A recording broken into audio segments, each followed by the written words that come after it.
For this regularly scheduled meeting of the Community Development Committee of the Metropolitan Council for February 20th, 2024. We have a quorum of the committee present.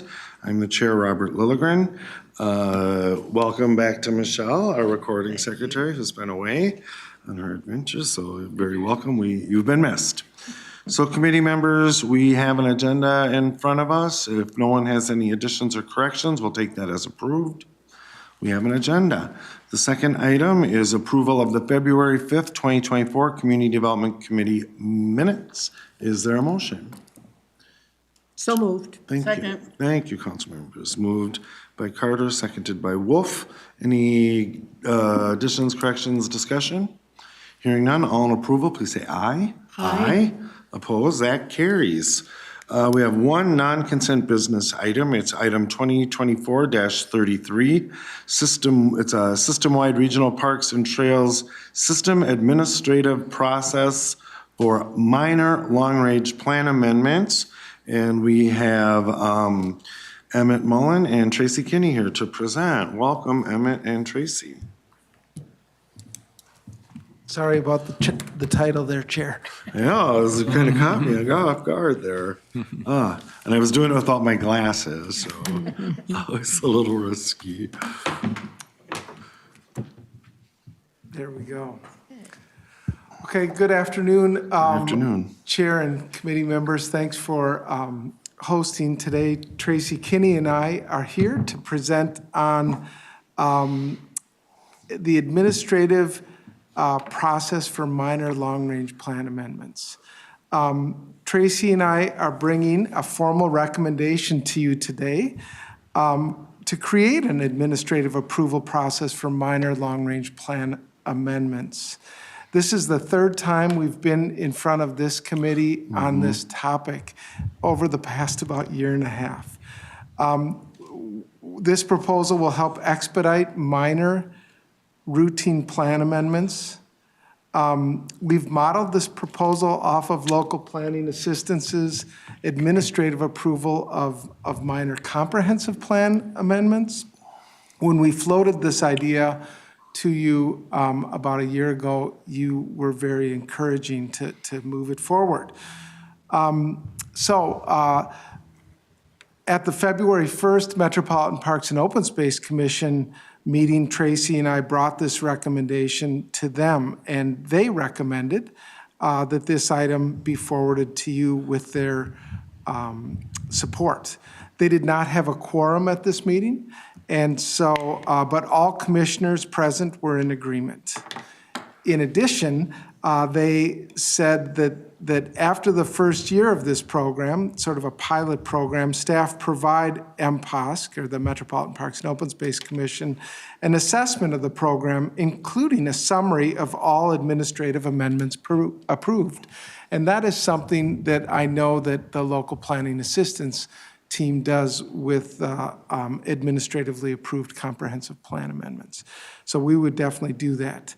Over the course of the first year, the other thing MPOS said was over the course of the first year, if any administrative amendments are politically sensitive, staff would notify the relevant council member and MPOS commissioner whose district includes that park or trail under consideration to create awareness and invite insights. And one thing that I will just say to this committee, if staff gets wind that any of the amendments are controversial, politically controversial in nature, we wouldn't recommend that it move forward in an administrative capacity or administrative approval. So this presentation really will take about 10 minutes, and we're requesting your support for this recommendation. So this is a little bit of a reminder. Our recommendation is to establish this administrative review process to authorize our executive director of Community Development Division or her designee to administratively review certain minor amendments for park and trail long-range plans that meet the explicit administrative process criteria being proposed. We will create this process through this business item first, and then if passed, we'll integrate it into our parks policy planning that's ongoing right now. The idea that would reside in our policy plan. As discussed, we see a number of benefits to this. The first is that we think it will save our agency partners time with preparing traditional plan amendments, which are a really staff-intensive responsibility for minor requests. We also think it will reduce council committee review time and staff work. And finally, we hope that this will result in park and trail long-range plans being updated more frequently and better reflect future direction. So, plan amendments. So stepping back, how did we develop the criteria? Tracey, really, but Tracey and I went through all the plan amendments that have gone through the council over the past 5 years, and we found that nearly 25% of all of the plan amendments could be characterized as minor ones. And we called out the criteria we're proposing from those. Additionally, and I just wanted to say, we've been working with the Geographic Information Systems update. So we've been going through all the long-range plans and reconciling the plans with the GIS data layer, which is much more precise. And this process of reconciling all the data layers, we're finding a lot of very small errors with what's in the data and what's in the plan, and corrections, not like big deals.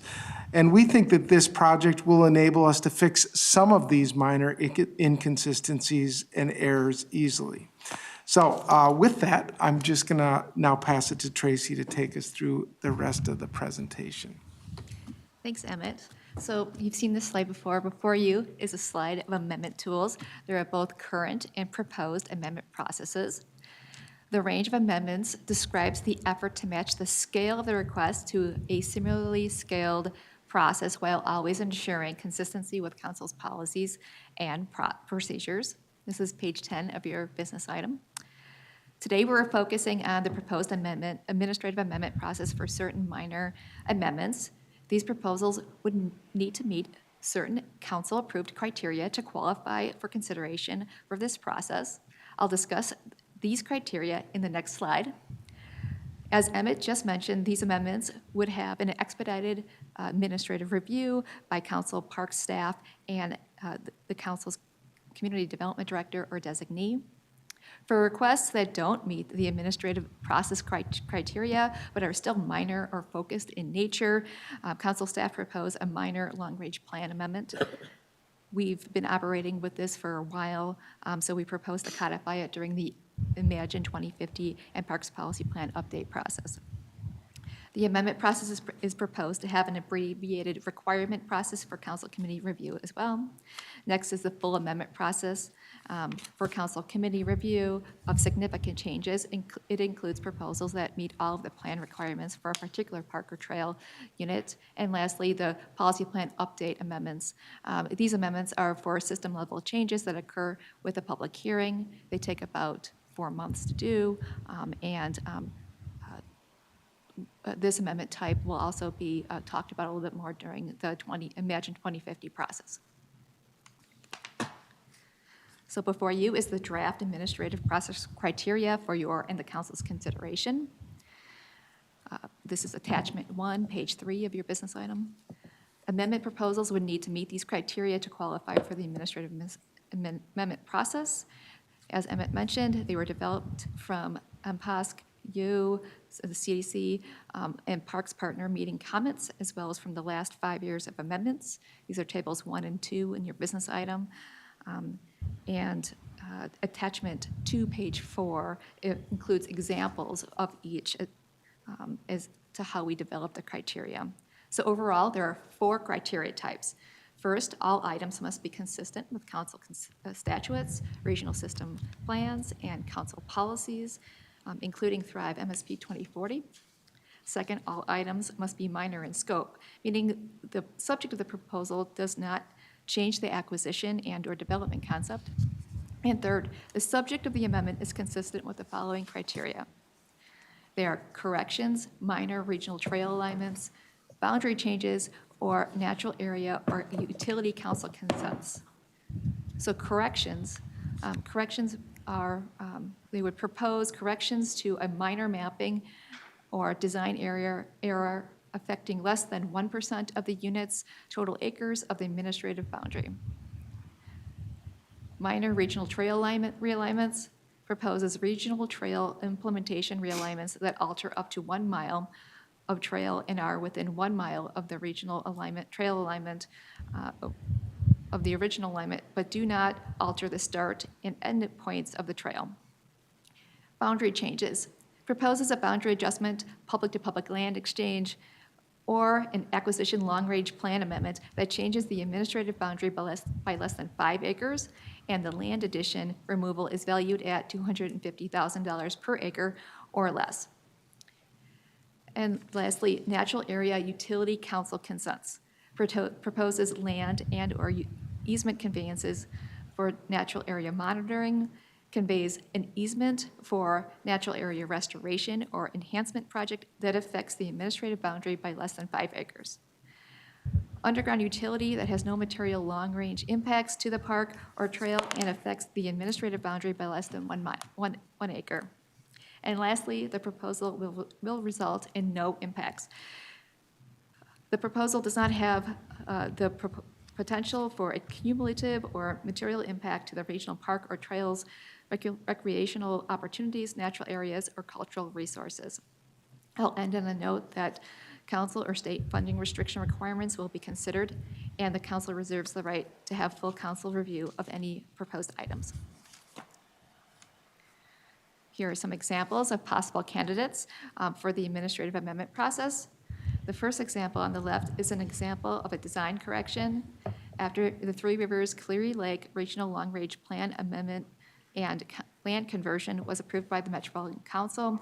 A small correction of 0.09 acres or less than 1% addition to the administrative boundary was discovered. The middle example shows a possible boundary change candidate. This land exchange removed 0.3 acre of Anoka County's Mississippi River Regional Trail corridor land valued at $36,900 and added 0.3 acres of parkland valued at $33,500 within Anoka County Riverfront Regional Park for the Minneapolis Waterworks facility. And third, natural area or utility easements. Washington County granted the watershed district a 3.4 acre easement to protect the lake. So how will this work? Emmett previewed this a little bit. After council consideration, this policy will be integrated into the Parks Policy Plan during the 2050 Imagine process. Then, based on advice from MPOSC and CDC, council staff will pilot the program for 1 year with a CDC and MPOSC annual update and assessment, and council staff will notify council members and MPOSC commissioners of relevant items within their district with a request for political conversation insights. So the administrative process, if approved, will be part of a suite of processes. Of note is the time savings of the proposed administrative process, which is estimated at 15 business days. This includes contacting the council, a council staff administrative process determination. The next step is working together as both council and agency staff to determine the submittal contents, which would be abbreviated and customized to the request. The next step would then be the agency submittal, and finally, administrative review and approval. The other amendment processes are outlined here. The minor amendments would take about 60 days. It would also include a customized process for submittals. The full amendment process is about 60 days as well. And as I mentioned before, the policy plan update for significant changes is around 4 months. So this sums up the range of amendment processes. Ms. Kinney, on the slide, if I may, please. So this is the new timeline, right? The proposed administrative amendment process is 15 days. So formally, would that have been in the 60-day time? Okay, thank you. Just clarifying. Thanks. Yeah. Further questions, Councilmember Chambliss? Yeah, I was looking at the notes from the Regional Parks meeting, MPOSC meeting, and I see a question that I had, was similar to a question that I had, and that is, how do you define an amendment that is political in nature? Yeah, Councilmember Chambliss, thanks for the question. That is a hard one, but one of my feelings is if we're hearing from staff that this isn't straightforward, that there are questions coming in from either a local unit of government or an implementing agency where there's some sort of controversy. Like, I'll just say, like, recently we've had a few kind of higher profile plan amendments come through, whether that be the Nokomis-Hiawatha Regional Park Plan Amendment or the Summit Avenue one. Like, those are obvious candidates that would never go forward in an administrative way. So that's anything that we think that people would have questions or it's not moving forward in a completely sort of non-controversial way. Like, it just feels like this is really an administrative fix or a technical fix. Councilmember. So if there's no one asking questions or grumbling about it, Yeah. then it's considered non-political. But how do people, I mean, what if they're not aware that there's something that they might grumble about? We should fix Maybe I'm being too picky, but. Okay, here are some examples. Tracey, I don't know if you want to talk about them. Yeah, sure. I was thinking about, is it even here? I was thinking about the example of, actually, it's not here, the Scott County's Cleary Lake example. They found after a number of years that the surveyor missed 7 acres. That had always been in the boundary, but it wasn't actually mapped in the boundary. That is an example of a correction, and that was 7 acres, which was well under 1% of the boundary. Yeah, and let me just say, so that was, we're getting our, Oh, not Clear Lake. that was Blakely Bluffs Park Reserve, and that was a surveyor who was out in the field, and it was, I think, wintertime, and they didn't go out to the Minnesota River Valley, and so they literally missed 6 acres of the park in the description. Then when they got into it, later when they were doing more on-the-ground planning, they just noticed that it was a mistake. So that isn't like, they didn't pick up an additional 6 acres. It was always the way it was, but it was just a mistake. So that's the type of thing that would really rise to an administrative layer. We're not proposing that like regular plan amendments be approved through an administrative process, like something where, you know, there's a planning process where people are proposing a new development concept. That would always just go through the regular way. These are just sort of little fixes. And Councilmember Chambliss, Director Barajas would like to weigh in. Oh, that was it? Yep. Okay, Said thank- exactly what I was going to say. Thanks, Emmett. So, Okay. Well, thanks. Any further questions at this point? Yeah, Councilmember Lindstrom. They have to, the implementing agencies have to meet all 3 of the criteria, correct? yes. Not just 1 out of the 3, Yeah, 2 out all of the 3. 4 criteria. All 4 of the criteria. And was there anything that the implementing agencies, any one of them brought up that gave them any pause or concern about this? I can't imagine what it would be. Just curious. I just imagine they're all for it. Good question, and we really did talk to the agencies about this one, and they are supportive of it. And, you know, they are, they will benefit from it, but they also, you know, I don't think that they're proposing to move things forward administratively that shouldn't be. You know, like this is really just, I think, a system-wide improvement, so they're supportive, though. Great. Thank you. Further questions? Hearing none, Ms. Kinney or Mr. Mullin? Okay, so we heard from the Community Development Committee at your 2023 October meetings, 2020, yeah, October meetings. 23, yep. Yep. And the main themes here were an annual update, regional trail implementation criteria, and political items. For the CDC annual update, consider adding the annual update for CDC on the staff reviewed administrative items, and we've included that. Regional trail implementation, consider adding a trail mileage and distance to the criteria. We looked at the past eligible or potential candidates and found the right both trail mileage and distance from the original alignment, and added that in there as well. And then political items. These are the items that are controversial and of public interest. We just talked about that. We hope that, adding that pre-review by the council members and MPOSC will ensure that we can capture all of the political items. Okay, so MPOSC, Emmett just previewed this as well. We heard from MPOSC at their February 2024 meeting and the October 2023 meetings on this topic.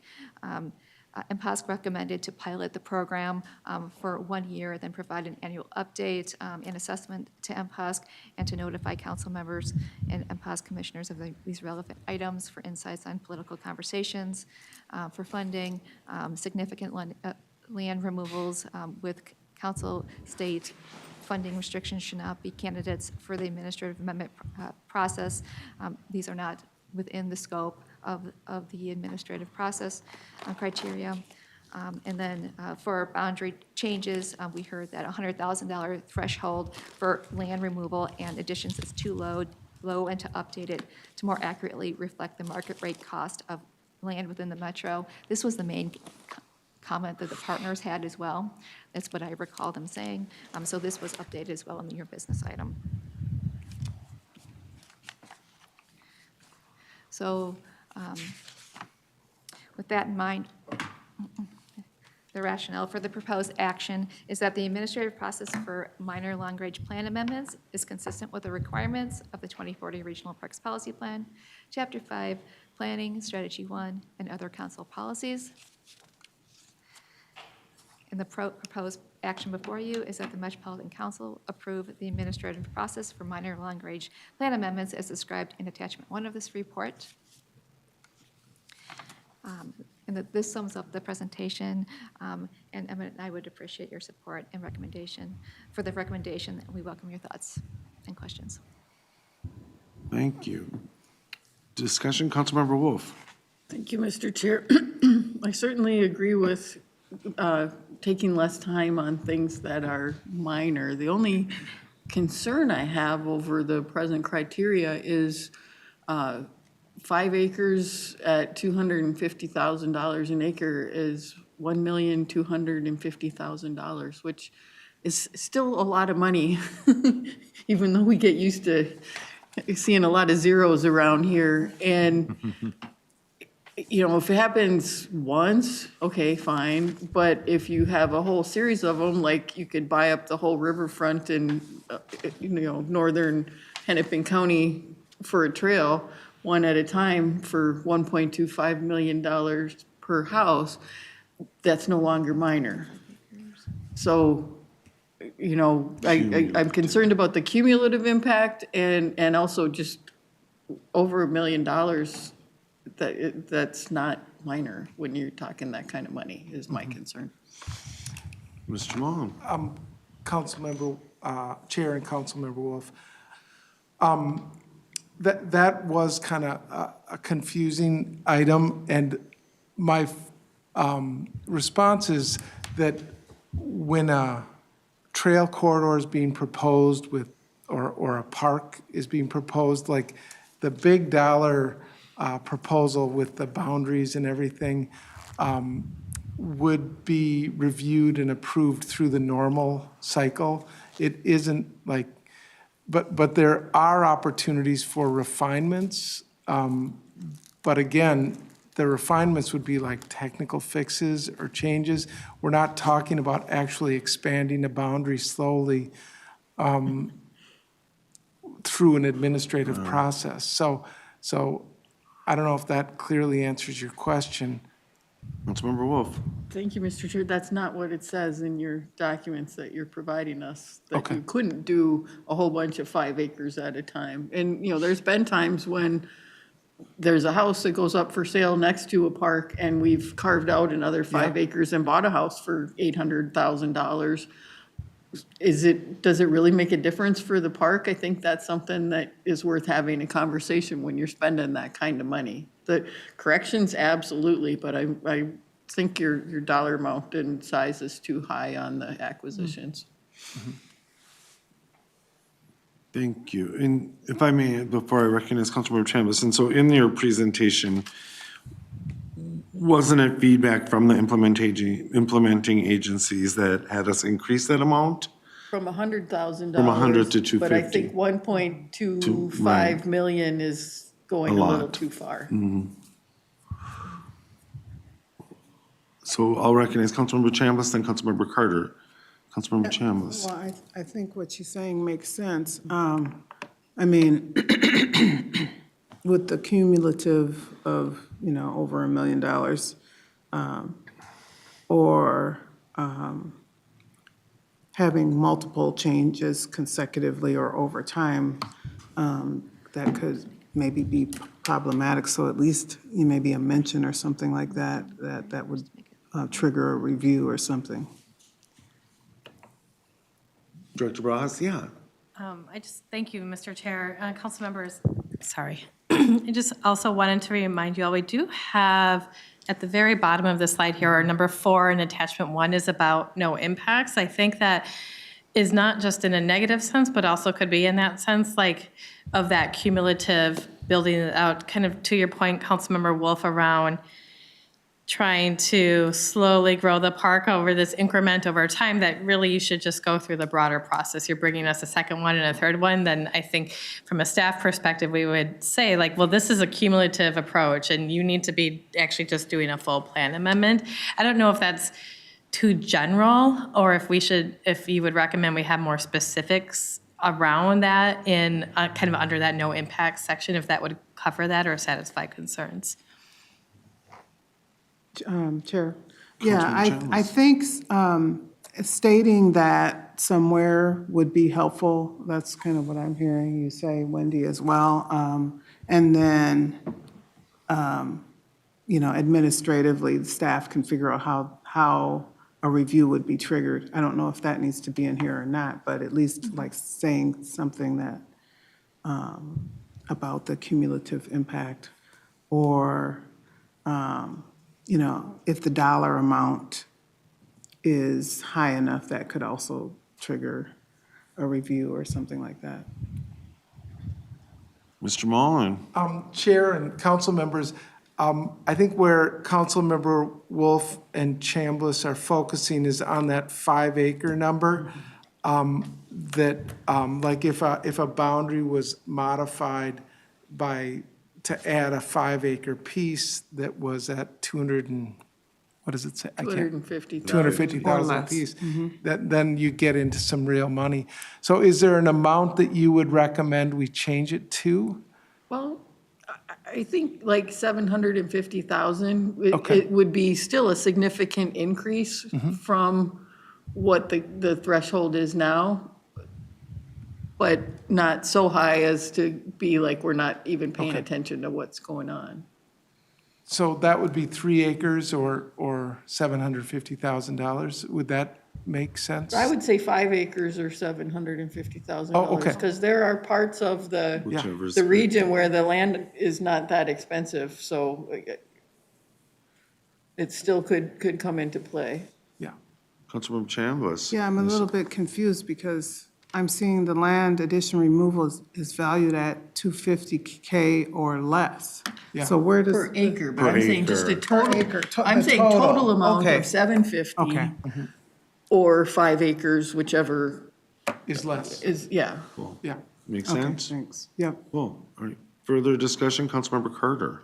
Thank you. I had also noted the no impacts comment at the bottom, which helps me. I have no problem, however, adjusting. It makes sense to do so, but noting the combination of bringing it to council first and having that discussion as to whether there should be this administrative process or not, I could be comfortable either way. It makes sense to have perhaps a lower figure and the acreage as stated. I also wanted to ask about that first step. I missed it. Is that first step bringing it to the individual council member and MPOSH representative, or is that initial step bringing it more formally to council as notification of the selection of the administrative process? Mr. Mullin. Chair and council members, please correct me, Tracy, if I'm not answering the question, but the first step would be for an agency to come and consult with staff to determine whether their request even meets the administrative criteria. Tracey and I consult with regional park implementing agencies weekly in terms of the work that they're doing and what they're proposing. So there would be a discussion around whether they've crossed that threshold for an administrative one. The consulting with the council member and MPOS commissioner really comes into play if there was ever a question that an administrative item was controversial, like does this one meet that administrative threshold? And that's where I said earlier, if we ever caught wind that something was at all controversial, we would not recommend it go administratively. But that said, MPOSC was very clear in that they said, if you think anything has a potential for controversy, that you bring the council member and the MPOSC commissioner in. So we just said we will make sure that we make that point when we come to the Community Development Committee. So, did that? In terms of, it I doesn't come lost- to us if Right, it's that's- administered. It yeah. doesn't come to Okay, us at all. so you would make the recommendation or determine would ahead determine, yeah, if whether- you feel it's not political, only if you get some wind that it may be, would the process on slide number 6 then kick in? Is that what you're saying? I'm just really wanting to be clear about when this process would. For full amendment, you mean? I'm looking at pilot program and From amendment minor process amendment to right. full amendment? Yeah, Oh, okay. on page 6. From administrative amendment to minor amendment, Right. or potentially full amendment, depending on how big it is. The first step in that is contact the council in Yes. all of those, right? I'm losing it. Yeah, Chair, no, Chair and council member, the problem is here, so I'm sorry, I'm not. no, yep, Contact park staff within the council. Right. right. Okay. Oh, that To- explains it.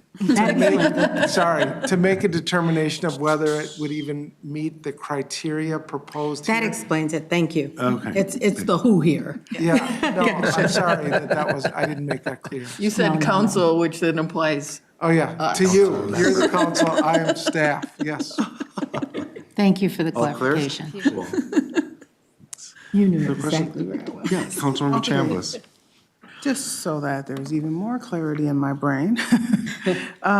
So you could have the option of going from the administrative amendment to the full amendment if you get wind that it's politically charged or something like that.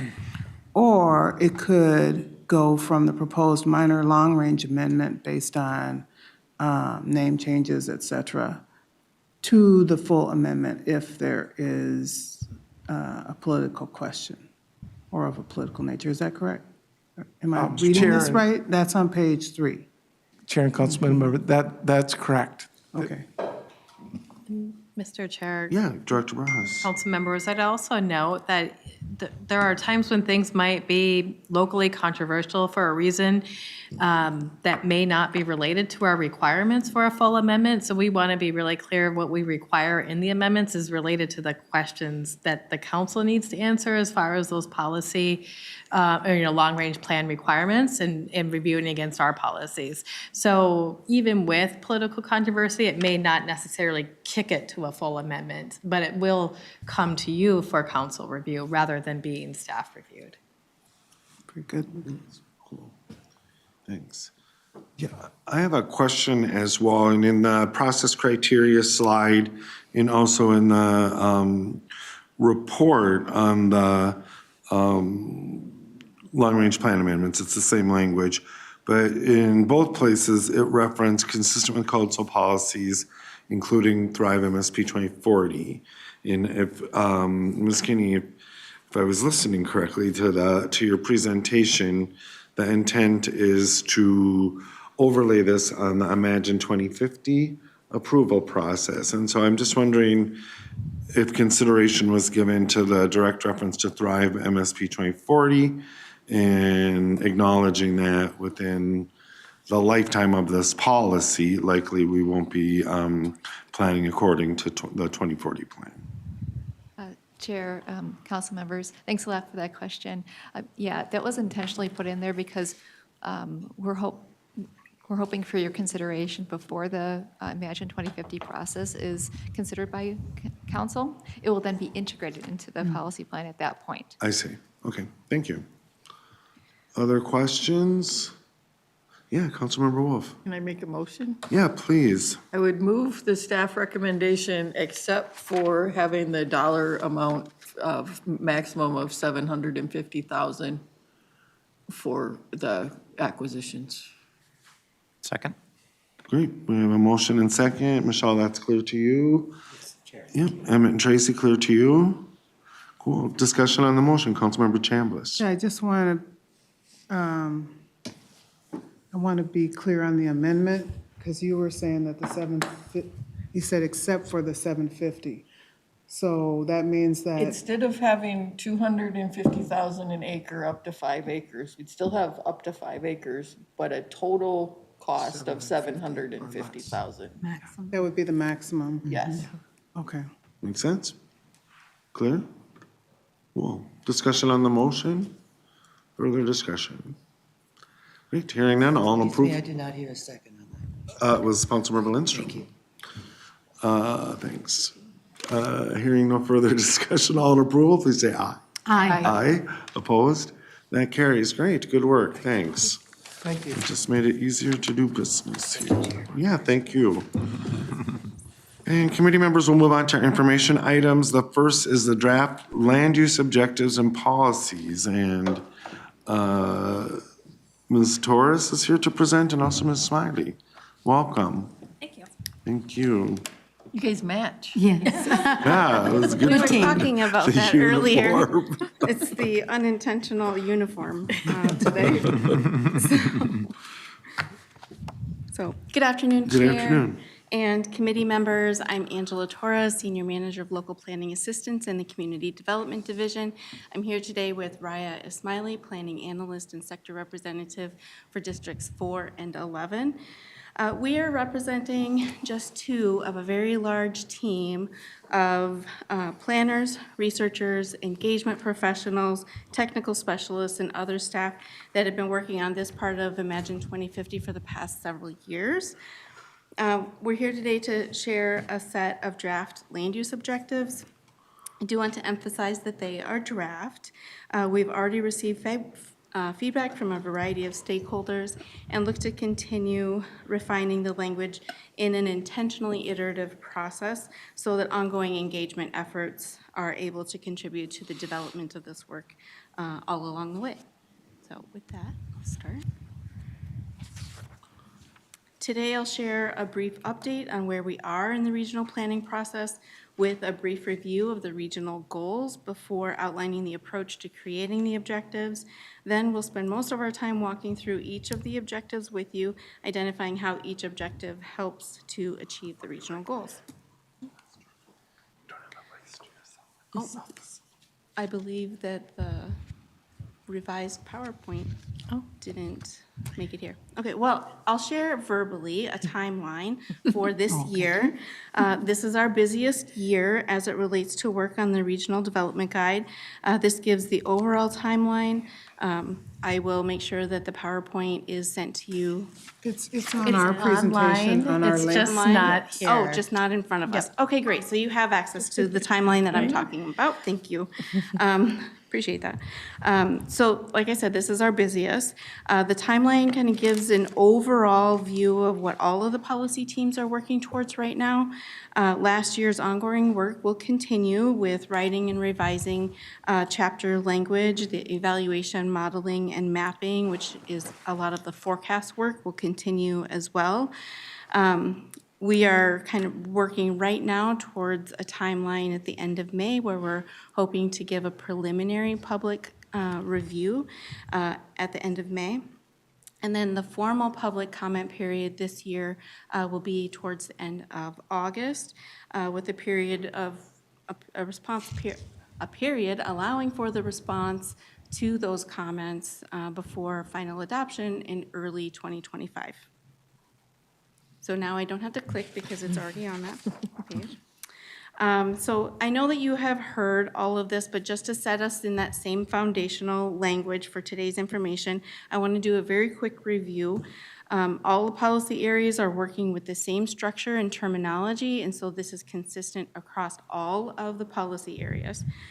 You know, starting with the values that you set, equity, leadership, accountability, and stewardship, leading towards the vision, which currently states a prosperous, equitable, and resilient region with abundant opportunities for all to live, work, play, and thrive. And our regional goals, reflecting an equitable and inclusive region, healthy and safe communities, a dynamic and resilient region, ensuring that we are leading on addressing climate change and protecting and restoring natural systems as the five regional goals. All of that leads into, in this tiered effect, I guess, of the objectives, policies, and actions. So what we are on the right-hand side of the slide now is where we're at with the objectives. Objectives are achievable results that advance each regional goal. We'll review those objectives today as it relates to land use objectives and how they relate to each of the regional goals. In future meetings, we'll tackle key policies and actions that work to convey not only how the council will approach regional issues and topics, but also strategies to implement them, which I know are very important. So as a reminder, we were here last November it sounds so long ago, doesn't it? And yet, so short of time. We were here last November to present and discuss the initial draft language that you see on this slide. We started with 7 draft objectives that reflected key land use intersections within the built environment. You can see reflected in these objectives topics related to managing growth, how people move within their communities and neighborhoods in the region, the design and connectedness of communities, planning for natural systems within development, housing opportunities, remedying discriminatory land use practices, and climate resilience. I'll talk a little bit about how we came to the current draft before Raya walks through each of those with you. As I mentioned, we're taking an intentionally iterative process, which means that we adapt and adjust as we have more engagement results, because engagement is what is leading the development of all of the work that you're seeing today. You know about the engagement effort with young leaders, for example, at the beginning of last year. We also conducted a series of focus groups on rural and agricultural planning issues in partnership with the Department of Ag. We completed a 5-month local government planners focus group to update the community designations. We established a long-term regional planning advisory group in partnership with Metro Cities. That group is made up of community, city administrators, city managers, community development directors, planners, and others that actually do the plan writing in communities. And that group has met bi-weekly since 2022. We've worked with several of you and your colleagues in the Regional Development Guide Council Member Working Group. We've also presented at council committees, so many that I can't name them all, advisory committees, special committees for specific policy areas, et cetera, all while also internally coordinating with each of the policy area teams. There's also engagement activities where land use is a natural intersection, and we don't need to replicate that work. Everyone shares their engagement data and collaborates so as not to exhaust our stakeholders and community members. We're trying to be very cognizant of how many times we are reaching out and talking with communities. This includes topic-specific efforts that have informed our work in climate, housing, transportation, water supply, and others. I want to emphasize this doesn't scratch the surface of all of the engagement work that has been conducted on the Regional Development Guide. This is the primary sources that we took land use-related engagement from, just to give a big picture. As you know, engagement doesn't stop. It transforms as the work evolves. We're reconstituting and adding to the local planners focus group and re-engaging with community organizations. We reached early on to form a technical advisory group. We work with local governments on a daily basis and have targeted outreach through the sector representative program in both the fall and spring every year, where we talk about the Regional Development Guide and other pressing Met Council issues. Population forecasts were recently released for local review, and there's going to be an engagement program around discussions around local preliminary forecasts. In addition to that, we established a second regional policy cohort with 3 community organizations, and they'll be I'm going to give a call out. Please mark your calendars. They will be presenting at the March 20th Committee of the Whole. I want to invite you to please plan to come early to another expo where those 3 community organizations will be coming and talking directly with you about the work that they have been doing over the last 6 months. Those community organizations are incredibly invested, have been tremendous to work with, and are really looking forward to engaging with you directly and sharing their thoughts about regional policy development. So please, March 20th, mark your calendars.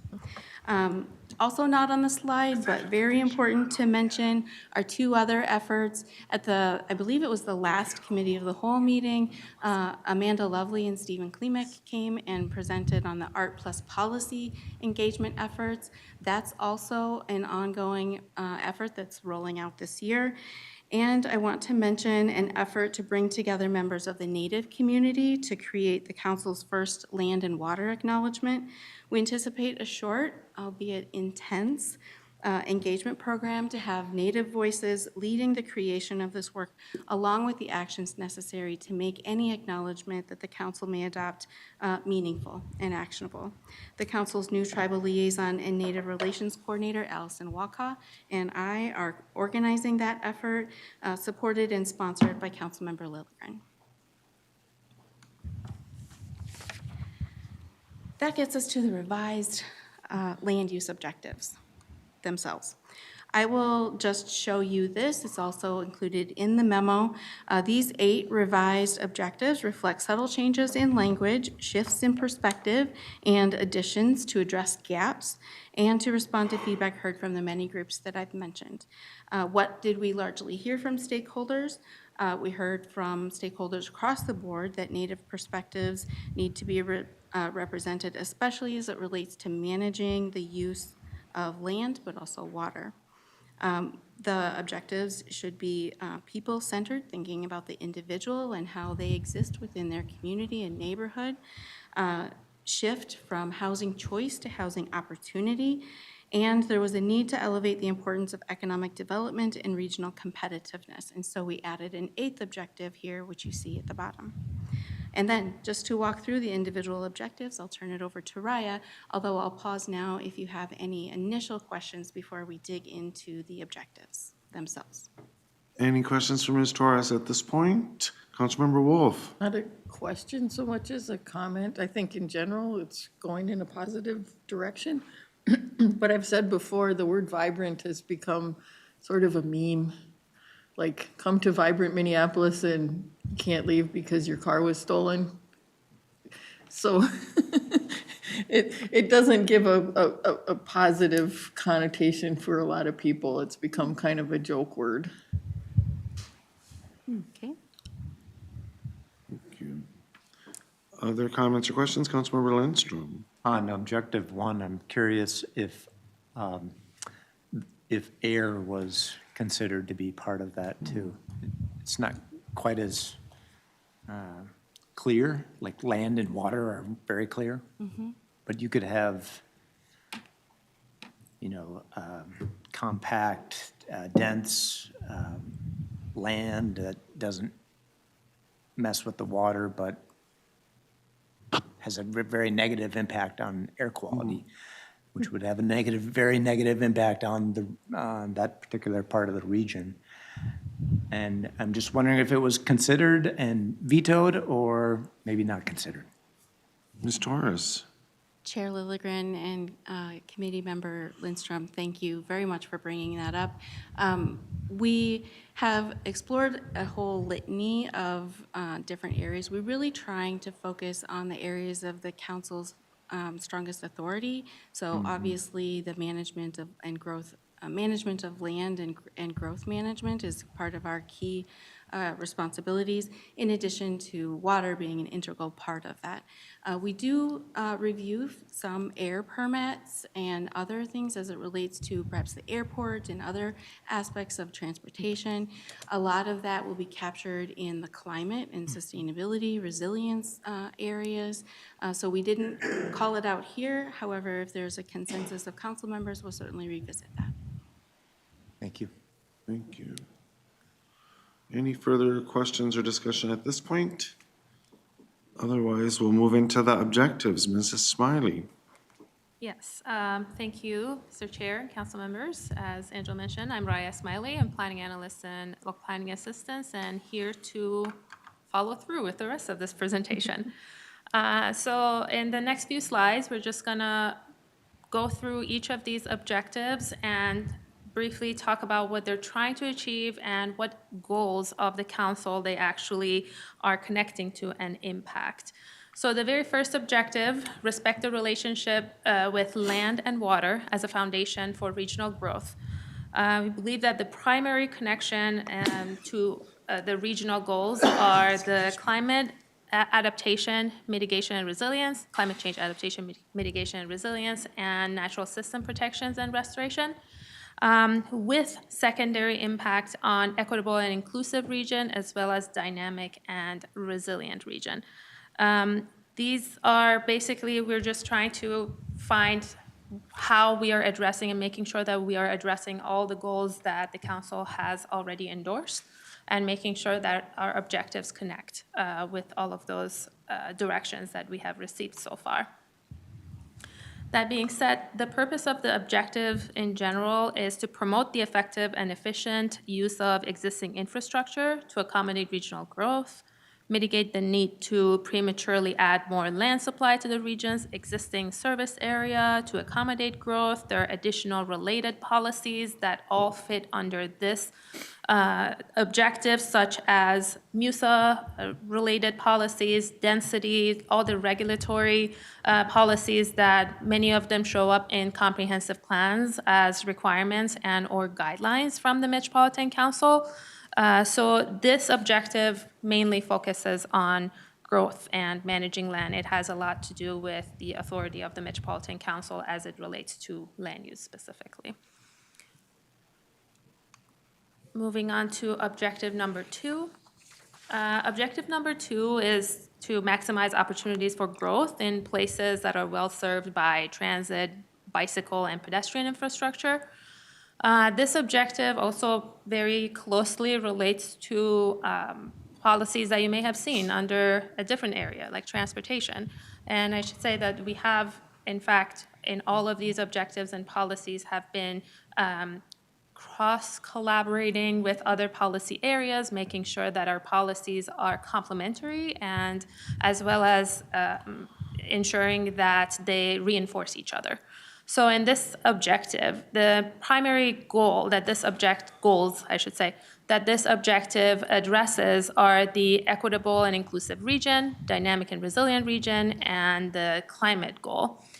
It also has secondary impact on the healthy and safe communities and natural systems. You'll see that many of these objectives honestly touch on, you could argue they touch on every single goal, but we are trying to make sure that what we are identifying on these slides are aligned with the policies that are in fact mentioned under those objectives. It doesn't mean that there is, that they, for example, they don't impact one or the other if they are not colored on this, but it's just a more focused approach. So you may see that, you may feel like they all kind of relate to each other, which is true. We're trying to have a more holistic approach. So this objective specifically basically proposes to make sure that communities, like the density and activity happens around transit areas and corridors, and making sure that there is access in the region for the communities, and connects our goals and objectives to physical activity as well as investment on infrastructure, specifically transportation-related infrastructure.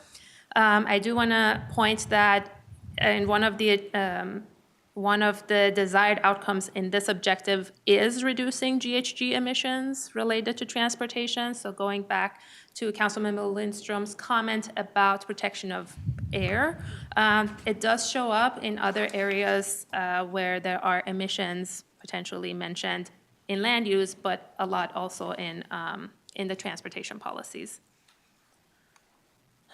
The third objective is to establish vibrant, inclusive, connected, and safe communities for people to live in. And the purpose of this objective is to promote land use decisions that generally create a built environment that supports safety, physical activity, access to amenities and services. Oh, I should actually talk on this slide. The primary goals that this objective actually addresses are the equitable and inclusive region, healthy and safe communities, dynamic and resilient. It also has a secondary impact on our goal for climate change. So based on that, now I can get to this. This is to promote land use decisions that create that built environment, supporting safety, access to amenities and services, making sure that people's experiences of places is associated with where they live, that they're able to find everything they need where they live and around the places that they work, and recreate in the areas that are accessible for them. And basically a sense of connection in the community to promote belonging and ownership. Objective 4 is, this is related to the protection and restoration of natural systems on every level. This objective primarily connects to the goals of healthy and safe communities, climate change, and natural system protection, and also has a secondary impact on our equitable and inclusive communities goal. The purpose of it and what we're trying to achieve through this objective is to better balance natural system protection and development practices for mutual benefit.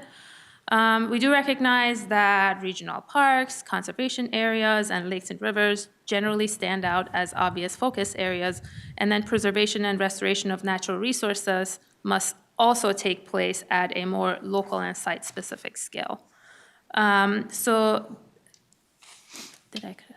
Yes, so this objective is specifically related to the protection of natural system, which within itself actually to some extent even connects to objective 1. So these are some of the areas that objectives and policies within a policy area are yet connected to each other.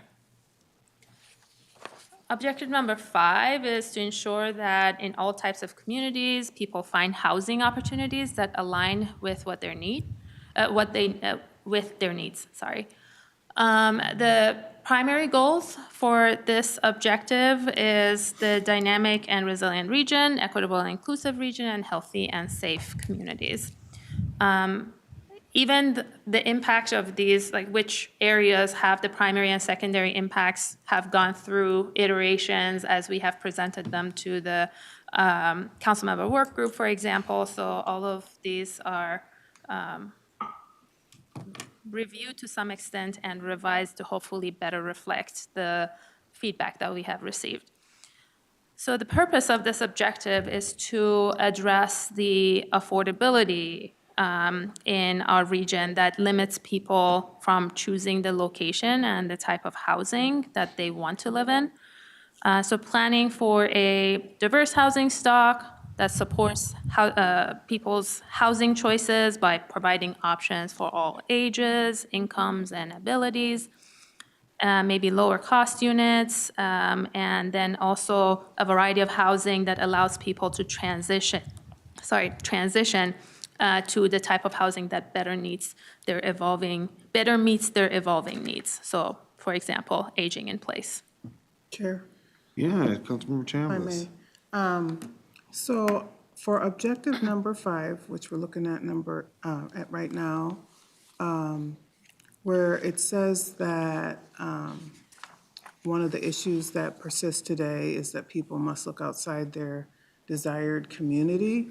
Does that have something to do with displacement? Can you explain more about what that means or what the impact of not having the housing options that our objective might be able to solve for, or create a framework that we can use to solve issues? Thank you, Mrs. Smiley. Mr. Chair, Councilmember Chambliss, I would say yes, and some of what you mentioned about displacement is certainly an area that is being worked on to be addressed within the housing policy. And this objective specifically aligns very closely with the work that the housing staff is doing on housing policy. I believe that we do have at least a policy and some actions that, or draft policies and actions that you will see in more detail in the future CDC meeting that do try to get at what you brought up. However, if it seems that it is not as specific as you may want to see it, is because we believe that it was part of the housing policy. If you believe it should also be within land use, if there's a land use specific policy that we can address that we haven't addressed here, we would love to hear it. Yeah, I guess I don't know enough to, make any suggestions, but if there are ways that we can, take the intersections of our different policy and make it more clear on how, those same issues in housing might relate to land use, we might as well take a look at it now. Ms. Torres, did you want to? Chair and council member, thank you for bringing that up. We are looking at the housing staff. They have a housing team that's specifically focusing on displacement as a topic alone. And we are thinking about how to elevate that so that it applies to project work that we are doing, making sure that how the council shows up in our project work considers displacement and the appropriateness of communities of people to be able to choose where they want to live without pressures like you're speaking about. We're talking about how to elevate that at a higher level than any one single policy, but to the regional development guide level, which is that overarching level, so that it would apply to more policy areas. Really focusing on that within perhaps the equity chapter, for example. Thank you. I hope that helps. It does. Thank you. Further discussion, Councilmember Carter. Now, I appreciate the question raised here, and it does reflect much of the conversation that we've had in the Regional Development Group as well, where the boxes are colored in certain objectives and only half colored in other objectives. There were places where the team had felt a focus in these areas is what was being depicted.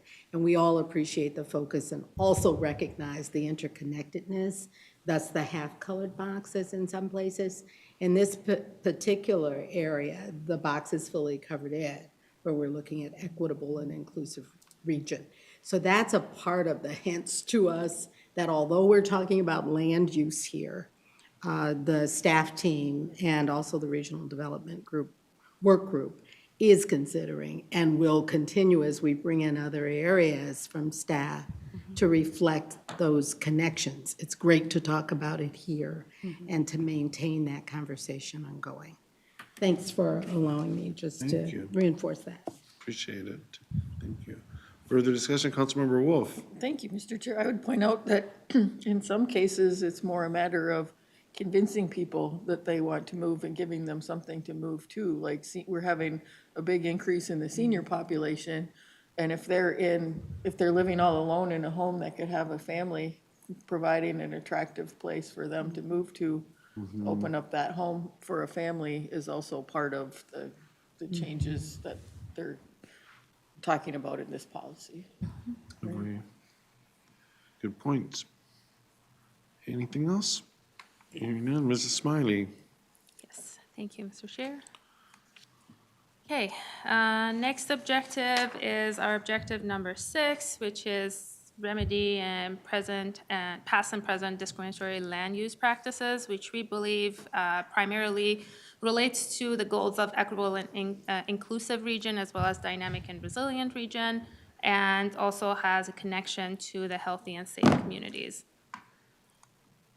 The purpose of this objective is basically to acknowledge and remedy our region's history of discriminatory planning and policy decisions that have contributed to an equitable land use landscape that we currently are experiencing, and making sure that we are addressing the disparities that we're seeing in the region through land use policies, and if there are any of those areas that can basically eliminate those inequities through land use policies.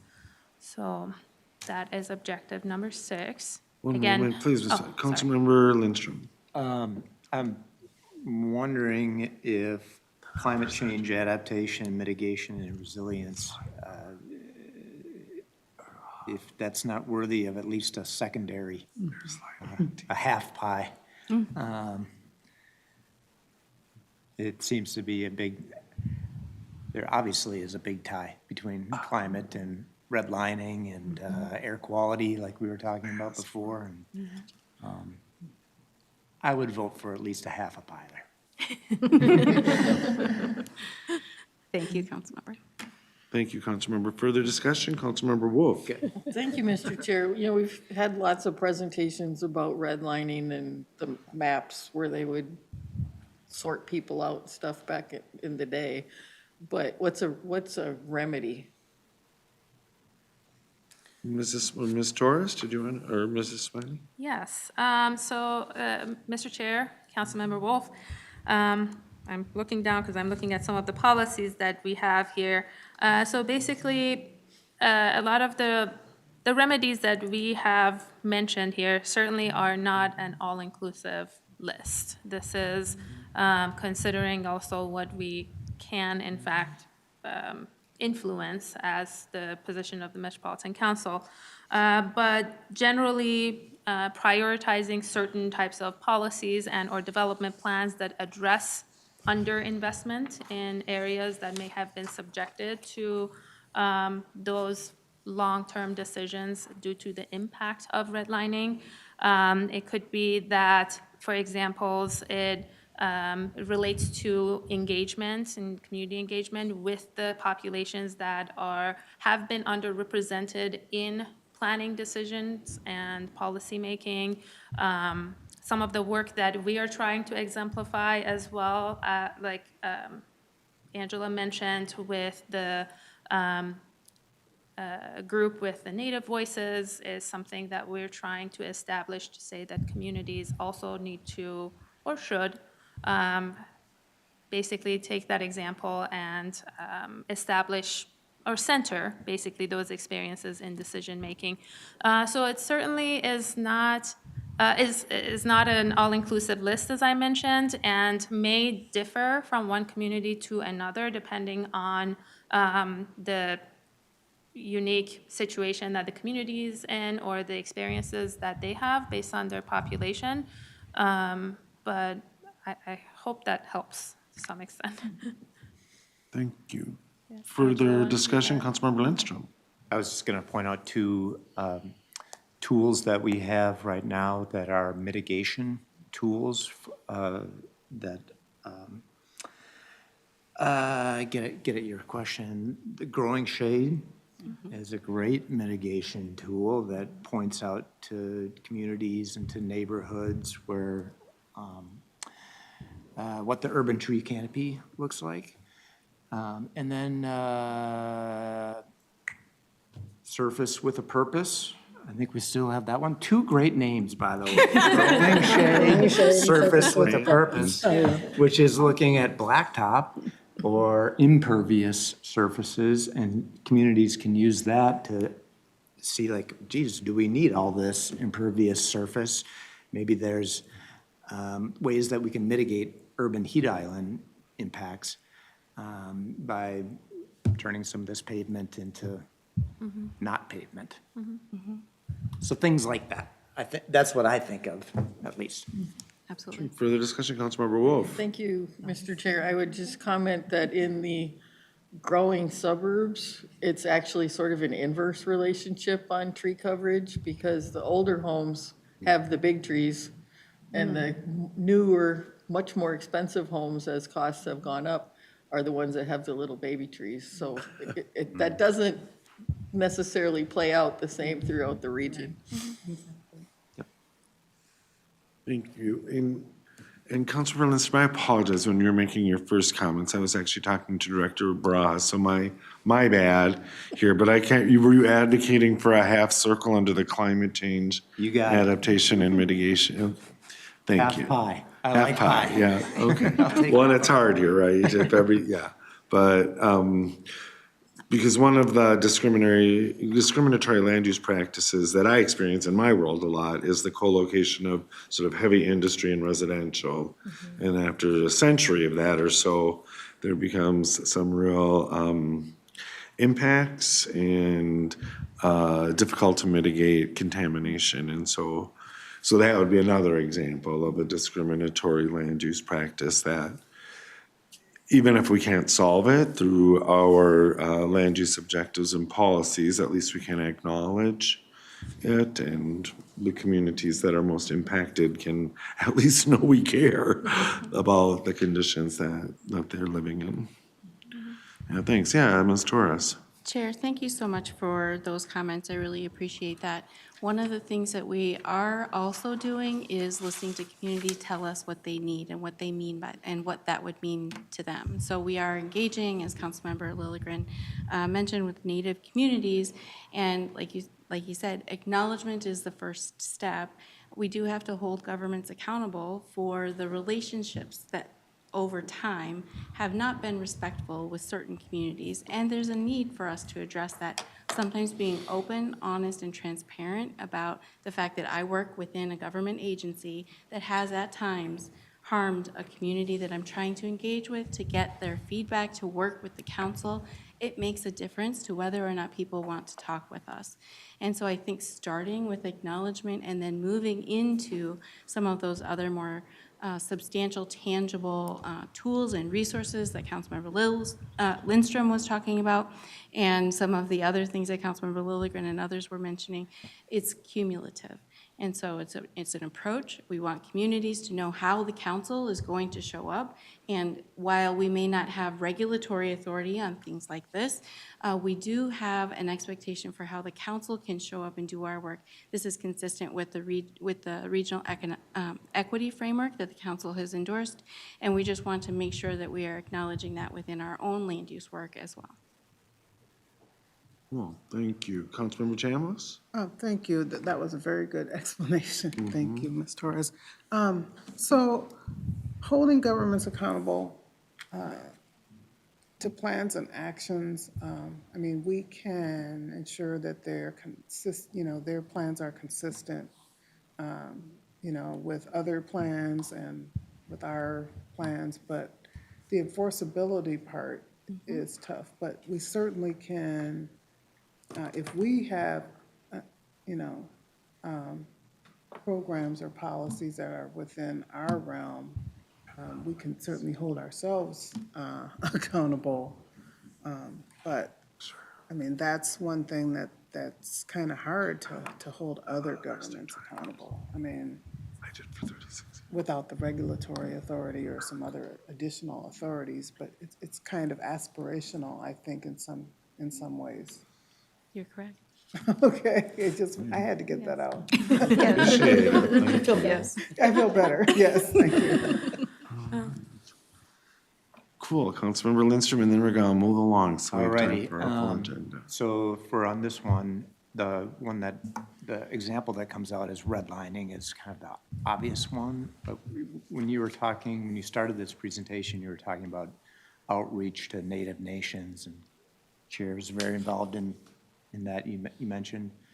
Is that squarely in this camp as well? I imagine it is.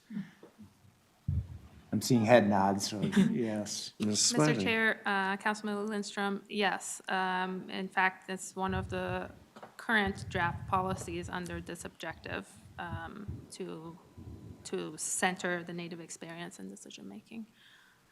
Thank you. Thank you. And moving on, Mrs. Okay. Smiley. Next, we have Objective 7. This is related to climate resilience. So this is strengthening the climate resilience of neighborhoods and communities through sustainable land use and development patterns.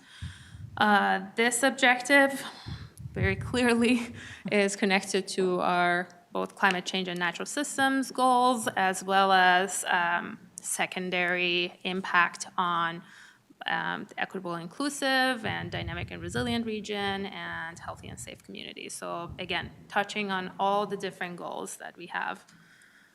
The purpose of this objective in general is to make sure that, to support implementation of mitigation measures related to climate change at all different levels, and making sure that we use nature-based and built solutions to adapt to both current and future climate impacts, reducing impervious surfaces, preserving and restoring tree canopies, for example, and centering environmental justice in general.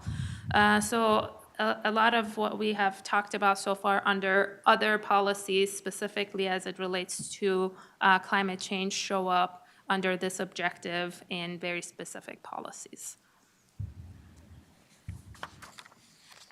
And last but certainly not least is our last objective, the newest one since you saw these in the November CDC meeting, is to support the economic well-being of our region and its communities.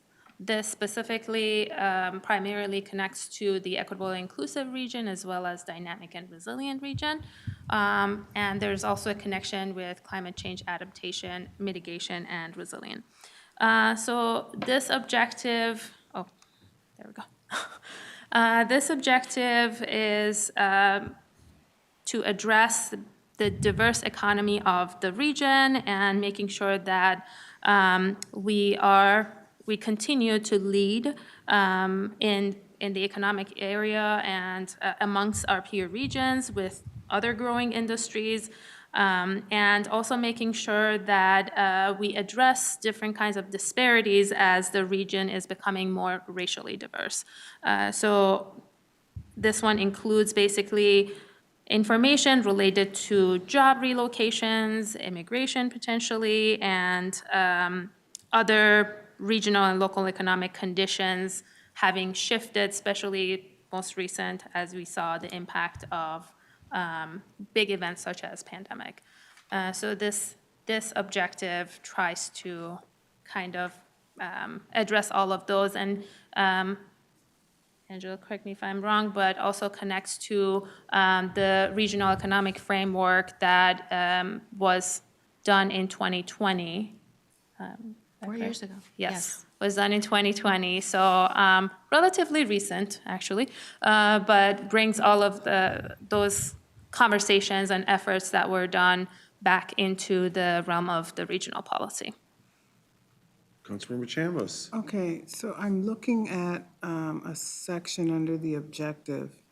This dynamic becomes even more important as we recognize job relocations to the region as well as international immigration have been waning, which means it's not happening as much. So, it may be waning periodically, but then other times maybe it's not waning. So do we want to be that specific here to say that it's waning? Maybe it's something that we need to keep an eye on because as we know, immigration is in the news and it doesn't look like it's necessarily waning. It might be waning, but the media has us perceiving something else. Ms. Torres? Chair Lilligren, Councilmember Chambliss, thank you for bringing that up. Todd Graham is actually in the audience, so I won't call him up unless you really want to dig into this. I But saw I do a know that the head trend, shake. but I do was know that the talking. trends, the trends according to Todd, I don't think that that's the publication that we have. However, the trends that I have heard about, largely from our research department, do indicate that over time, immigration is decreasing.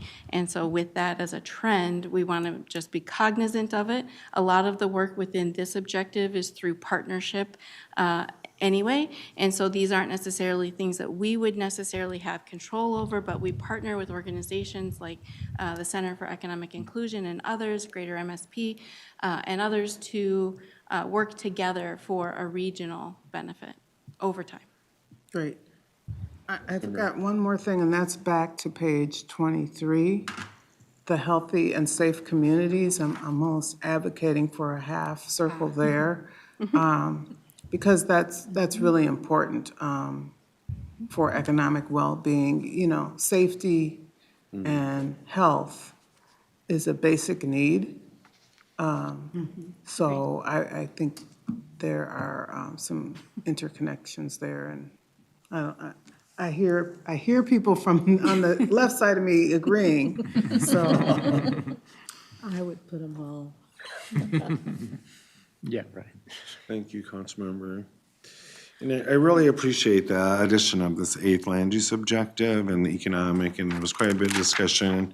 I'll channel Councilmember Johnson here. I know that this was a big issue that she elevated as well. And one of the reasons I'm really supportive of this is for me, a desired outcome is to acknowledge that every community, large communities, small communities, ethnic, demographic, ethnic communities, neighborhoods have a vision for themselves, right? And what economic vitality looks like within their communities. And so for me, this place-based economic approach is important in our planning, because that doesn't matter if you're a small city in a more rural part of the metro or a neighborhood in a core city.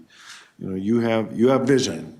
You as a community have vision for your future. And so I feel like this really is getting to that. I appreciate the inclusion. Thank you, Chair. Thank you. Yeah. Okay, with that, I'm going to now turn it back to Angela to say a little more about what's coming up next. And I'm going to try and be succinct. So we will be back this time next month to discuss key policy proposals tied to these objectives, some of which you will hear Raya introduce as she speaks in the next presentation about density analysis. April and May similarly will be here asking for discussion about key issues as we work towards that end of May kind of preliminary rollout for community feedback. I'm sorry, would you like me to pause, Councilmember? Oh, I'm sorry, Councilmember Carter. And I really could have waited for next steps too. My apologies. I simply wanted to say how much I really appreciate, and I know all of us do, the ongoing work that staff has been undertaking all this while. You know, and again, I continue to say, since the 2040 plan, it feels as though you've been writing the 2050 plan. And thank you for pointing out in the beginning the many ways in which you are engaging community. I know it's not enough, and you know that too. We'll continue to ask about that expansion, but it is very important for us to acknowledge that this isn't new work that you are doing. It's ongoing work that you are doing, and to appreciate that and receive the information that you are sharing with us as information that already has community engagement, information from our jurisdictions as well as our residents, and that needs to continually be represented prior to the final, or I should say the draft presentation later this year, so that the plan that we adopt is firmly supported to the extent possible because we have made it visible to those that we serve. So thank you again for all of the ongoing work. It shows up in your presentations, and I am looking forward to that systematic way in which you are rolling out the information you've been working on and taking our input as well. Thank you. Thank you, Councilmember. Yeah. Further discussion, Councilmember Wolf. Thank you, Mr. Chair. There's one other thing that I wanted to bring up is that included in the underserved populations is the rural part of our region. 10 years ago when we did all of this, we were going all around the region. We got almost done with everything and realized that we hadn't had any meetings in rural areas. So then they scheduled one in a rural part of Scott County. But before that, all of the outreach was urban, you know? And so a lot of times the rural areas feel like they're not heard from us and aren't a part of our decision-making. So we need to make sure we remember them as a voice that's not commonly represented. Thank you for that. And I would note on this, the timeline at the end of quarter 2, 2024, so the May timeline when this goes out for public comment, that's the 60%, right, that we talked Yes. about, 60% completion. And so we'll still be able to revise that once we hear from our communities. Next steps, Ms. Torres. Yes, just quickly. We'll be working to coordinate with the other policy areas as we have been, but we'll do that in an ongoing manner as with them as well. Drafts are getting shared out, getting feedback. We are providing feedback internally on each other's work as well.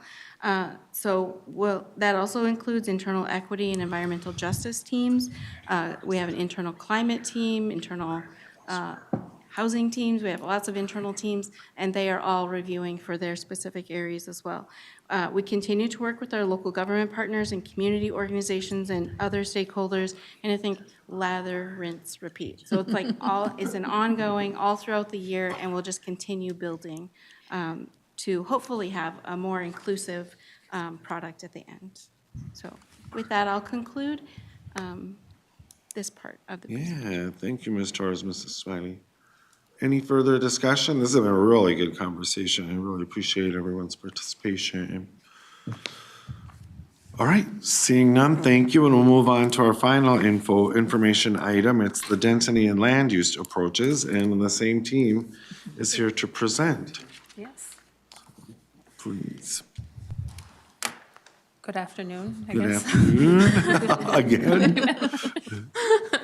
Mr. Raya Esmaeili. And here to present to you a very specific part of what you just heard, like a subcategory of the subcategory. But it's an area that is brought up more often than others and is subject of conversations, questions, and a lot of general debate, and that is related to density and land use approaches. This all basically falls under land use objective 1 that you just heard about. So, yeah, I had that here. So as a reminder, the objective one's language is to respect the relationship with land and water as a foundation for regional growth. What you see on the screen is basically the list of draft policies that we currently have for this objective, which generally fall into two categories of orderly growth and efficient infrastructure investment, and or environmental and cultural resource management. Of course, these are two very big buckets. If you try to dig in, each of those policies kind of address a slightly different aspect, but overall, this objective has quite a bit of a regulatory approach to it, and as I mentioned in the previous presentation, covers a lot of the requirement that you would expect to see in the local comprehensive plans later on.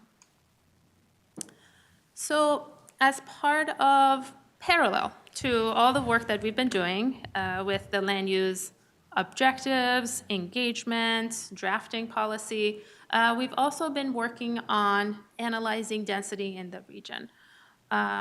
This is work that was done after the work that we did with the community designations, and last year, almost exactly a year ago, the council endorsed the proposed community designations, 2050 community designations, after engagement with local planners, internal staff, and extensively with the Land Use Advisory Committee.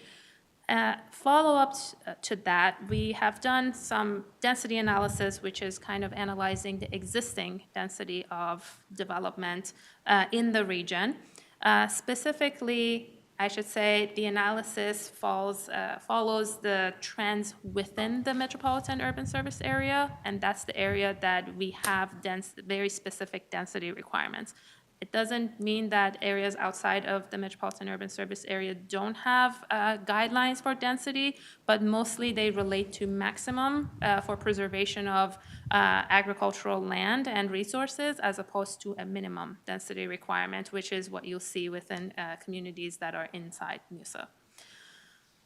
What we know from that density analysis is that generally the structure of communities remain for decades. Residential land uses, when they're built, they stay for decades to come. And because of that, any of those past land use practices impact existing and future infrastructure and development patterns. However, there is certainly a gap, and the gap is basically between those minimum density requirements that we have as part of 2030, Regional Development Framework, the Thrive MSP 2040, and now that we're going into the Imagine 2050, is that there is a gap between those minimum density requirements and what has actually been developed. And we do generally see a lower density pattern, which impacts the infrastructure investment. While your packets did include very specific information on that density analysis, here we'll just show the takeaways from that density analysis, which basically, in a nutshell, is that even though in the last 10 years, so most recent, we do see higher density ranges being developed, overall, the densities of communities remain pretty low, which is kind of going back to that residential land uses and decision-making being there for decades upon decades. And those higher densities are still insufficient to bring up that very low minimum density pattern up to the minimum requirements that the communities have in fact planned for, because otherwise the plans wouldn't have been authorized.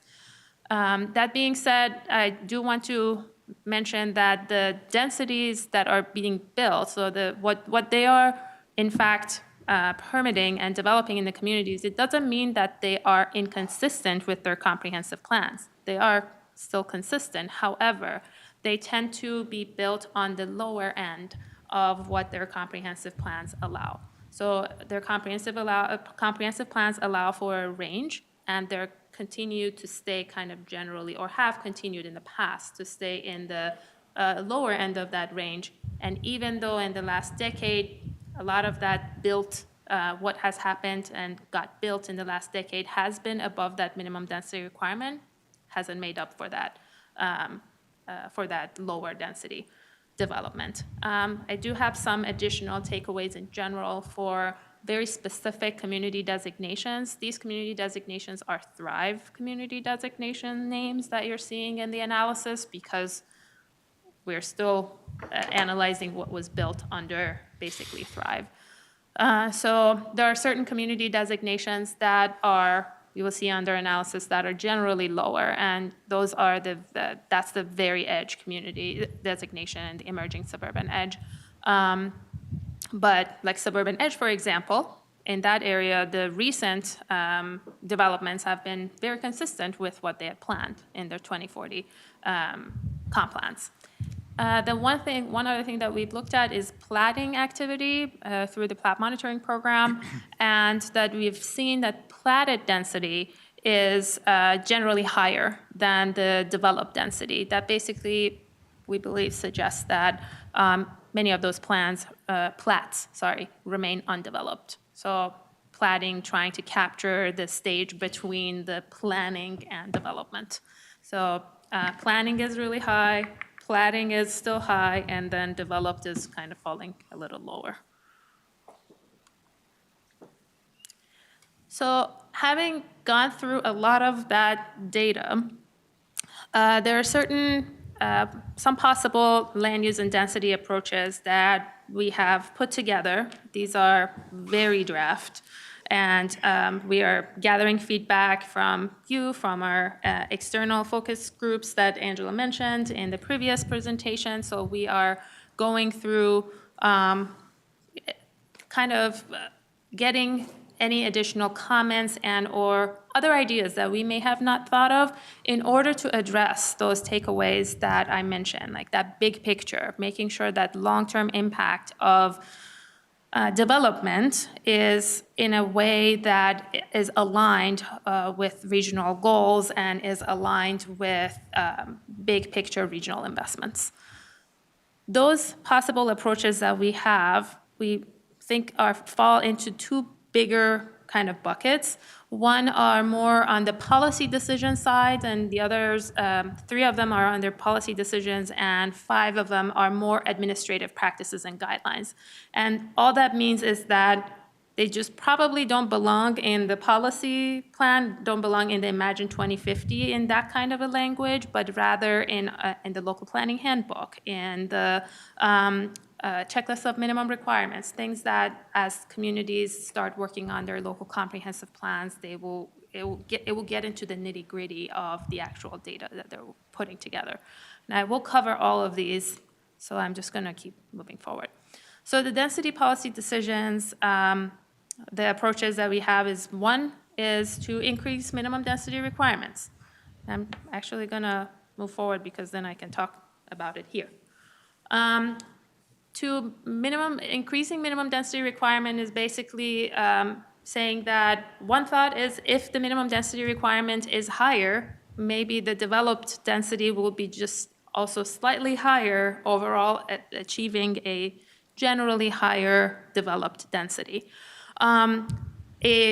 What it can potentially look like is on this map, for example, if the minimum densities requirements were higher for a community, say in here, the minimum density of the suburban edge is 3 dwelling units per acre, you could address that in 2 different ways. If the 3 became 4, there could be a change in, for example, the acreage identified for higher residential densities, or alternatively, communities can think about changing their range of land use, density ranges, So instead of saying the minimum is 2 units per acre, you just need to go to the minimum is 3 units per acre. So I just wanted to demonstrate what changing this requirement can potentially mean. It's our effort to try to figure out what impact that this can possibly have. The other policy approach is to basically restrain MUSA expansion so that unless it basically meets specific criteria. This is a approach that isn't necessarily new. This is something that the council has had in the past, except that right now, what we do is, for example, a community comes in with an amendment for MUSA expansion. As long as there is capacity in the system, MUSA is expanded. One thing that we can do is, because there are research that we have done research that shows that there is enough land within current MUSA to in fact accommodate all the forecasted growth, there actually wouldn't be a reason to extend MUSA when there is enough land supply. So if we are going to extend MUSA, maybe there should be some, we would, but with certain criteria. It could be criteria that relates to meeting certain goals, like, or practices, or it could be criteria related to a minimum density. At this point, this approach hasn't been explored further than what I'm presenting at the moment, and they certainly need to be presented a little more, but basically, on this, what you're seeing on this map is if the area that is the blue square were to be added to the 2040 MUSA, it may need to not just be added immediately, but have to go through an additional process. A third approach is to require a minimum density for new sewer connections. That is, this map is just trying to show that if the area that is in this the blue square were to come in with a sewer permit application, and that is that it's locally going through the process, the developer is kind of hitting the ground running, and now they have applied for a sewer extension permit. We could establish a minimum density requirement of, for example, 3 units per acre, and then say that if you want to connect to the new sewer or any new connection, has to be at that 3 units per acre. We understand that there are some implications for this, such as it means that even if your plan allows for 2 to 5 units per acre, so if it was 2 units per acre, that development still wouldn't qualify for, if we were to go through this approach, for a new connection. So, but then it will definitely guarantee that all the new development will happen within MUSA above 3 units per acre, which is what we have established as a minimum density requirement. Our minimum density requirement is 3 units per acre. Then moving on to administrative practices and guidelines, we have a few of them that, I don't know how to best present this. So currently, one of the approaches that we have, especially for some communities that have had more limited land supply, is that when they came in with their 2040 plans, only part of their land that was guided to support growth was considered as land available. And whatever they had done in their previous plan, we took for face value. In this approach, what we're saying is that we will consider all the land that is guided to support growth as land that is available for density calculation. In this map, as you're seeing, in the map on the very left, this is from a community, they identified the black circle as this is our planned area of change. The map in the middle is their 2040 future land use. And then if you look at their existing land use map, which is from 2020, then you'll see that the areas that I've circled also show a change in land use between the 2030 and 2040. But that was not accounted for in their 2040 future land use map. There are some other areas of change, but those are because they're already developed. So what I'm showing in the existing land use map, sorry, I should be very clear. Those are areas that are vacant at the moment, by the way. So The red circle areas. yes, the red circles are currently vacant, meaning that they are available land supply, but it was not accounted for based on their land use map. So this approach would take all of the land guided to support growth in order to make sure that lower densities aren't missed in some of these areas. Another approach is to make sure that we meet the minimum density requirements every decade. Currently, what we do is that we do one big calculation for land use purposes, that is, to make sure that the community is meeting the minimum density requirement for the entire planning horizon up to the very end of it. So this is the top is a sample, an example from a 2040 plan from a community that they submitted it in 2018, I think. That's why it says 2018 to 2040. And it's just one number. Between 2018 and 2040, those are the land uses that will accommodate their growth. And based on that, we calculated their density. However, one thing that we have from the density analysis seen is that basically what happens is that because comp plans are updated every 10 years, what happens is that communities end up, in some cases, pushing that higher density development to later decades. So the lower density developments happen first, and then before we are able to come out and say, hey, but what about the higher density, then a new comp plan comes out. So then it's always the lower density developments that get kind of priority in the development process. However, we think that if you see the lower table is if we were to calculate the minimum density by decade, kind of similar to what we do for the housing need, which is done by 1 decade, then ensure that communities do in fact plan to meet that minimum density every decade and are not pushing the higher densities later. This is one of the approaches that can potentially help us meet the minimum or see higher density developments in general.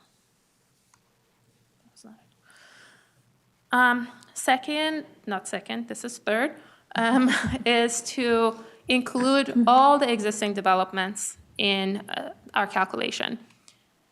Again, the housing and residential land use decisions are there for decades to come, so maybe they should be there for decades to go. And this is kind of showing that the blue boxes are the only areas of change between the map on the left, which is an existing land use, and the future land use on the right. But maybe the entire square should be counted in order to include and address the impact that previous decisions have and will have for the future to come. That's what this approach addresses. The fourth approach, you don't need to worry too much about the table, I'm just going to explain it, is to establish a target density. The tables that I have highlighted here are examples from what we have developed for the 2040 round for density around station areas. And so within the station area, depending on community designation and transit type, there are certain minimum densities that were higher than the densities that the community designations put forth. That being said, within the same station area, we also had target densities for communities to try to reach that. So for example, in a, it's so hard, within a half a mile of a light rail transit station, I'm good. Within a half a mile of a light rail transit station, we are saying that an urban center a community has a minimum density of 50, but you can target between 75 and 150 units per acre. So that is basically just a nudge, if you will.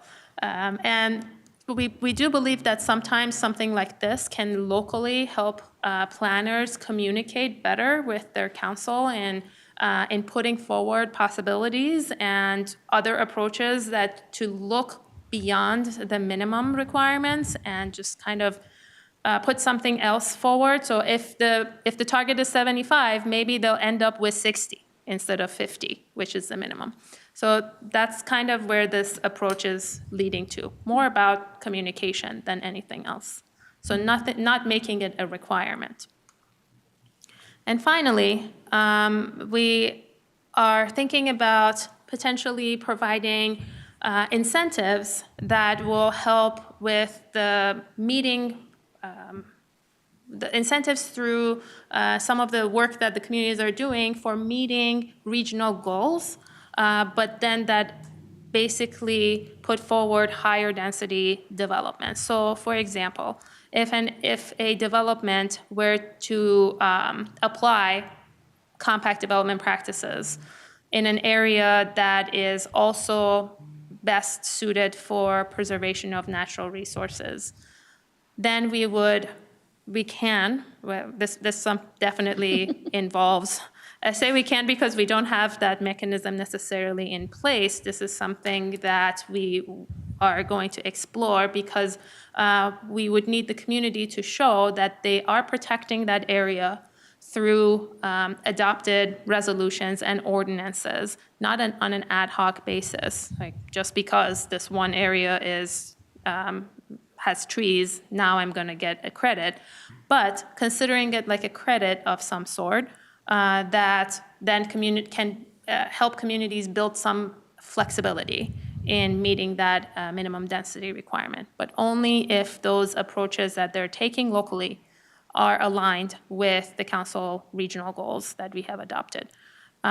This approach needs also a lot of administration on our side, so making sure that we have created a mechanism that we can track and ensure that those incentives are in fact correctly in place. But it could be an area that we can certainly explore. I understand that we don't have a ton of time for discussion and feedback. However, I do have some questions set forth for the committee to consider. If you have any thoughts and ideas on how to improve these proposed approaches, if you have thoughts and ideas on approaches that we haven't considered, maybe something that can address those challenges that we saw in the density analysis better. We would love to hear that from you or any additional thoughts that you have on this topic. Thanks, Ms. Esmaeili.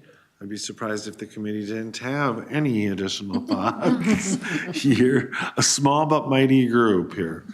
Responses to the questions or any other feedback? Councilmember Wolf. Thank you, Mr. Chair. And the Land Use Advisory Committee will be discussing this on Thursday. Our normal meeting last month had to be canceled because a bunch of people got sick and had conflicts at the last minute.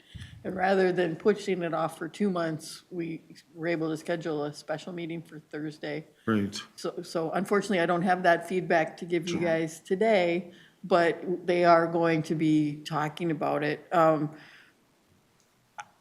Your idea about using the overall density of the whole community, we would need to come up with very drastically different numbers, because when we came up with those numbers that we're using today, it was on the idea that it was only on the places that changed rather than the entire community. So they're higher than they would be if we were looking at a whole community. I like the idea of giving credit for stuff that is still available to develop from your previous plans, because a lot of times when a community is first developing, they may have land for everything, but the single family almost always develops first. And if you don't get that single family in at the beginning, the only time you get affordable single family homes is at the beginning of that development cycle for a community. As the land gets more expensive and more desirable, the price of the land goes up and the price of the houses go up, and I've seen that over and over in developing communities in Dakota County and other parts of the region. So sometimes there is multifamily land that is listed, it's somebody's farm, but it's eligible to be developed as apartments or townhouses or whatever, but those housing products don't get the interest from developers necessarily right away. So giving communities credit for having that land available that hasn't developed yet would bring up their numbers, because they're doing the right thing, having land for all types of development available, but they can't control the development cycle. Like Lakeville went probably more than 20 years, maybe even 30 years, where they did not have a single market rate apartment development. The only apartments that were developed were subsidized, low-income housing for seniors or families. And it wasn't until just recently that there was the market to build market rate homes, you know, apartments, when we had the drop in the recession in 2008, 9, whatever, around there was so much land that was available for townhomes, and a lot of it was even platted, but the market for townhomes just disappeared. And they ended up even having to replat some of those as single family, because we had like a 30-year supply of townhome lots, because there just wasn't the demand. And you've got to be able to adjust to that. But if you've got that land that's sitting there saying, hey, you can put an apartment building here, and nobody has taken them up on it, that's not the city's fault. They've got it available. So I think that might help. And I think the every 10 years look at it as well is also helpful. I've not been involved in any communities that I'm aware of that do that, where they push all their density out to the out years. But that is another way to make sure that that land is available at any given time, whether there's the current desire for a developer to actually do something with it or not. The other thing that has come up that I've heard is stormwater ponding. Sometimes the development will have multiple phases, but all the stormwater is in the first phase, because, you know, depending on gravity and all of that, there's only certain places that might work. But because all of the stormwater ponds are in the first phase, it has a lower density overall. And people have been hung up on the phasing of their development because of things like stormwater, which I don't think should be part of the density calculation. Great, thank you, Councilmember Wolf. Other feedback? Councilmember Lindstrom. Well, thanks. I'm interested in the conversation about MUSA expansion or not expansion, and possible criteria around where we would allow expansion. Maybe it's if they're meeting a certain density, whatever the number we come up with. Maybe it's to fix unhealthy situation with an unhealthy situation, or an environmental situation. Maybe it is around some economic opportunity, industrial expansion. You know, some Amazon headquarters wants needs 100 acres or 500 acres, and they need a sewer extension, something like that. But I think that's very much worth exploring. Great. Councilmember Wolf? Thank you, Mr. Chair. I wanted to weigh in on that one as well, and I forgot. It's important that we don't constrict the land use supply too much, because that drives up the cost and then we lose affordability. And not everybody who is inside the MUSA actually wants to develop their land, so we need to be cognizant that not all of the land in the MUSA is available for development. I mean, Bloomington still has a farm by the Mall of America. They've sat on that land all this time. So it counts as available land for development, but unless you got a whole lot of bucks, it's never gonna happen. So I don't wanna be too tight on the land supply that we drive up housing prices because land is not available from willing sellers. Thank you.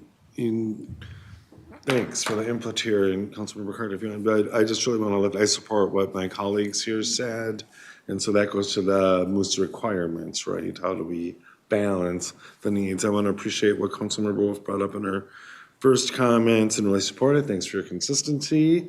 And the piece that really interested me, and I'm glad you got there, Councilmember Wolf, was this evaluation by decades while the plan is in effect. And I think that gives us a more real-time way of supporting any minimum density requirements and will maybe mitigate some of that. Every new comprehensive plan, you can kind of push out a couple decades what you may want to do. So it'll just really lift up that idea. And then, I'm just always a fan of offering incentives, right? And so I appreciate the incentives that you list here and it's not really a one-size-fits-all approach, and I like that.